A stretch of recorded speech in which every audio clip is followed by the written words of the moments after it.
জুলাই বিপ্লবের অন্যতম সৈনিক ওসমান বিন হাদি, আপনারা জানেন কয়েকদিন আগে সে গুলিবিদ্ধ হয়েছিল। সে সিঙ্গাপুরে চিকিৎসারত অবস্থায় মৃত্যুবরণ করে। আমরা স্পষ্টভাবে বলতে চাই, ওসমান হাদিকে যারা গুলি করেছে তাদেরকে দ্রুত সময়ের ভিতরে অ্যারেস্ট করতে হবে। এখনো কেন এই খুনিরা এখনো অ্যারেস্ট হয় নাই, ইন্টারিমের কাছে আমরা জানতে চাই। এবং দ্রুত সময়ের ভিতরে এই খুনিদের অ্যারেস্ট করে দৃষ্টান্তমূলক শাস্তি দেওয়া হোক।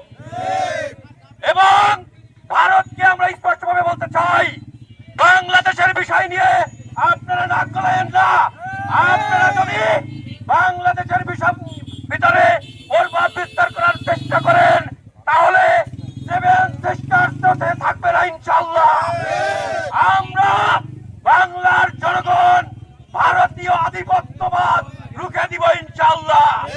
হয় আমাদের মৃত্যু হবে, না হয় ভারতীয় আধিপত্যবাদ এদেশ থেকে রুখে দিব ইনশাআল্লাহ।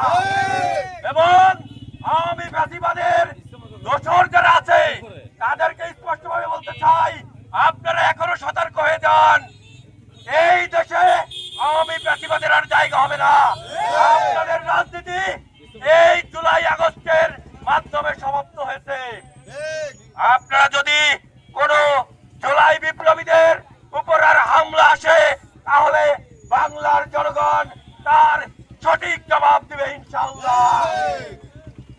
এবং মোংলার প্রশাসনকে বলতে চাই, বা মোংলার অধিকাংশ আওয়ামী গডফাদার এখনো ঘুরে বেড়ায়। মোংলা থানা পুলিশ কি করে আমাদের বুঝে আসে না। থানা পুলিশকে জিজ্ঞেস করলে তারা ইউনোর দোহাই দেয়, বলে যে ইউনোর কাছ থেকে পরামর্শ নিয়ে তারপরে নাকি এই গডফাদারদেরকে অ্যারেস্ট করতে হবে।